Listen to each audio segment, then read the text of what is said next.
একটা plane land করেছে। যাত্রীরা সবাই নেমে গেছেন। পাইলট হোটেলে পৌঁছেছেন। উড়োজাহাজের পরিচ্ছন্ন কর্মী এসেছেন পুরো প্লেন পরিষ্কার করতে। পরিষ্কার করতে করতে তিনি পাইলটের ককপিটে আসেন। দেখেন সেখানে একটা বই। বইয়ের উপরে লেখা কিভাবে পাইলট হতে হবে, ভলিউম 1। উৎফুল্ল পরিচ্ছন্ন কর্মী বইয়ের প্রথম পাতা উল্টান। সেখানে লেখা লাল বোতামে টিপুন, প্লেনের ইঞ্জিন চালু হবে। তিনি তাই করলেন। লাল বোতামে চাপ দেওয়ার সাথে সাথে ইঞ্জিন চালু হয়ে গেল।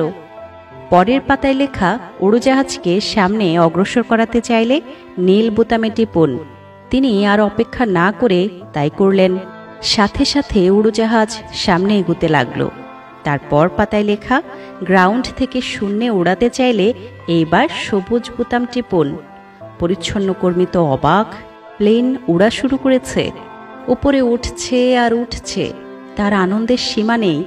এত সহজে প্লেন আকাশে উড়ানো যায়। প্রায় ২০ মিনিট তিনি আকাশে উড়লেন। এবার নাম্বার পালা। বইয়ের পরের পাতা উল্টালেন।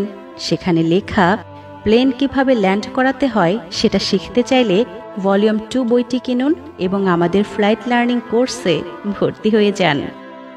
গল্পটির রূপক হলেও আমরা মাঝে মাঝে এ ধরনের আচরণ করে থাকি। যে বিষয়ে আমাদের খুব বেশি জানা নেই সে বিষয়েও পাণ্ডিত্য জাহিরের চেষ্টা করি। আসলে অল্প বিদ্যায় পারদর্শিতা আপনাকে হয়তো সাময়িক সময়ের জন্য আকাশে উড়াতে পারে, কিন্তু একসময় ঠিক নিচে নামাবে, এবং সেটি খুব ভয়ঙ্করভাবে।